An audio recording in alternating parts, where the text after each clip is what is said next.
You're listening to episode number 2 of Beyond the Notes, where we explore the music of Shen Performing Arts, the world's premier classical Chinese dance and music company.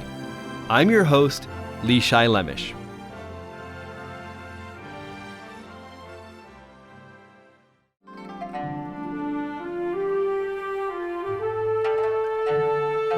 Today we look at a piece from Shen Symphony Orchestra's 2016 season, Poets of the Orchid Pavilion. Composed by Jing Xian, it is a celebration of the traditional Chinese ideal of the gentleman. In ancient China, being a gentleman wasn't just about being well-mannered and well-dressed. It also meant being a scholar and mastering a range of arts. But you may be wondering, who were these gentlemen, the poets of the Orchid Pavilion, and why were they so significant? So before we get into the music, let's don our scholarly robes and find out.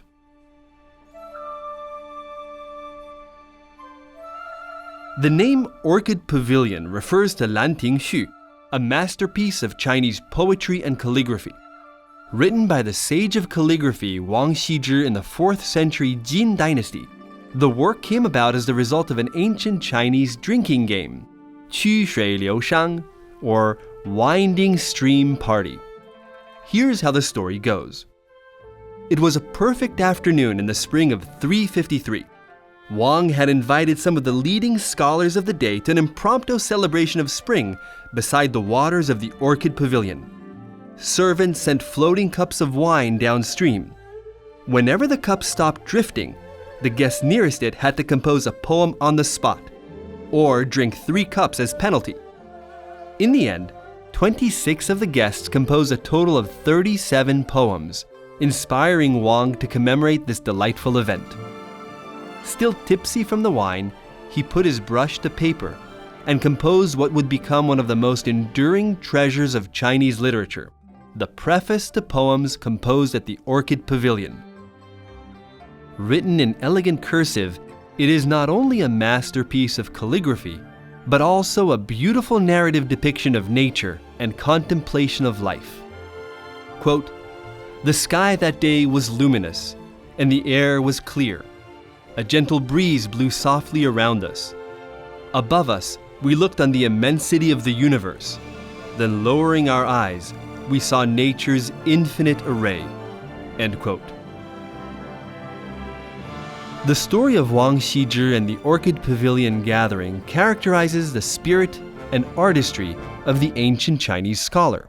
Quote, "Let your sight soar and set your mind free," he wrote.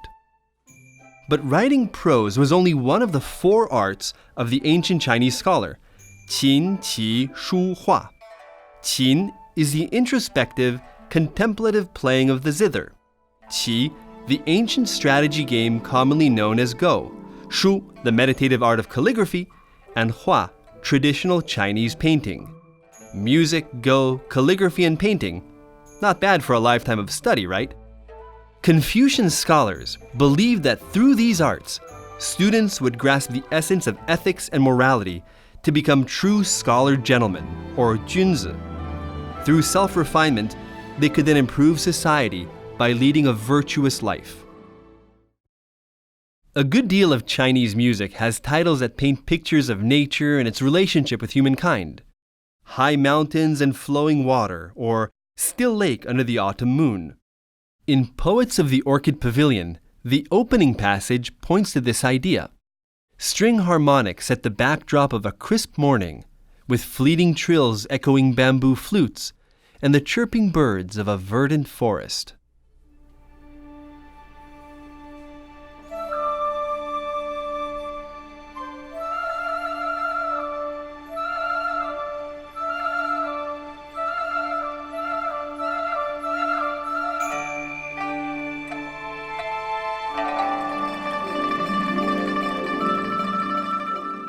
After the pipa's harmonics, we have a falling motif that's repeated throughout the piece.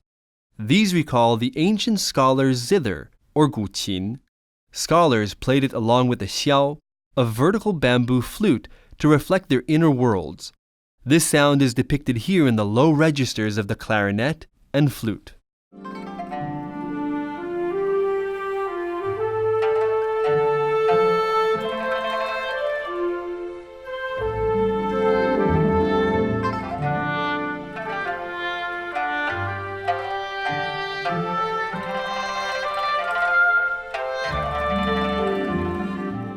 It's interesting to note how Chinese calligraphy resembles Chinese music.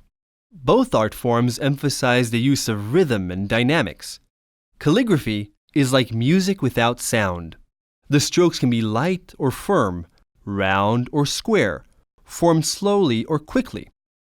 Listen to this melody again, now played by the Chinese erhu, and imagine the movement of brush strokes gliding across the page.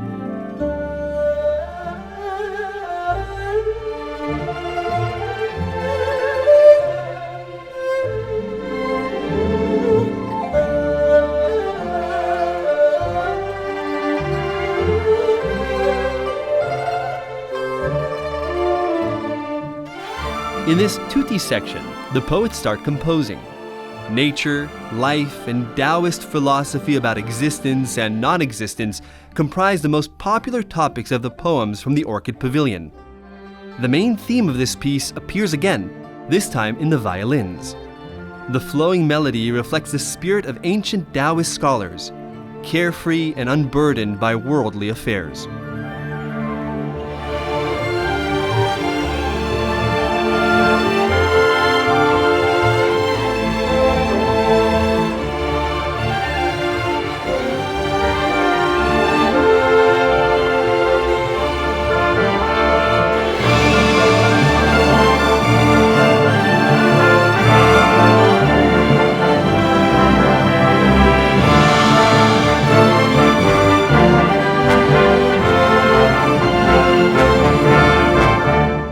This next section is a call and response between the pipa and woodwinds.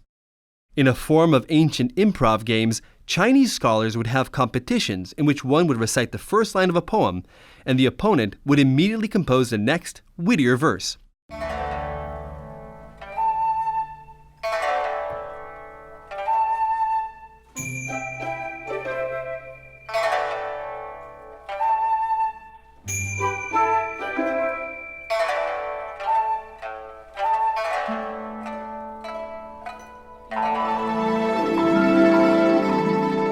Soon the guqin reappears, this time with pipa paired with bassoon. The composer, herself a pipa player, makes full use of pipa technique and lower strings to recall the slides, harmonics, and stylish vibrato of the guqin.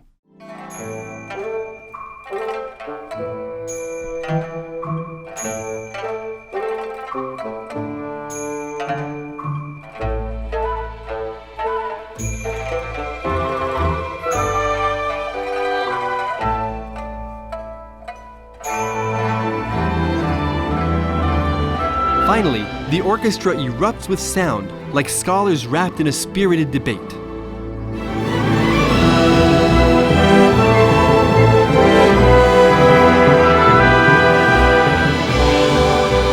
In ancient China, to be a gentleman and a scholar meant also being a poet, a musician, a philosopher, strategist, and artist.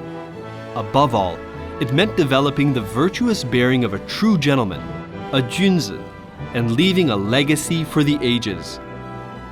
As Wang wrote in the preface some 1600 years ago, quote, "Future generations will look back upon us just as we look upon our past," end quote. I'm Li Shai, thank you for listening. We'll see you in another episode of Beyond the Notes.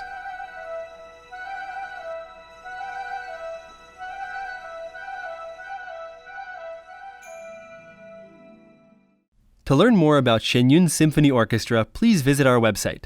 The Shenyun Symphony Orchestra CD is available on iTunes and the Shenyun Shop. Shenyun Symphony Orchestra's international concert tour includes Carnegie Hall in New York, Boston Symphony Hall, as well as Chicago, Washington, Toronto, and cities in Asia every year.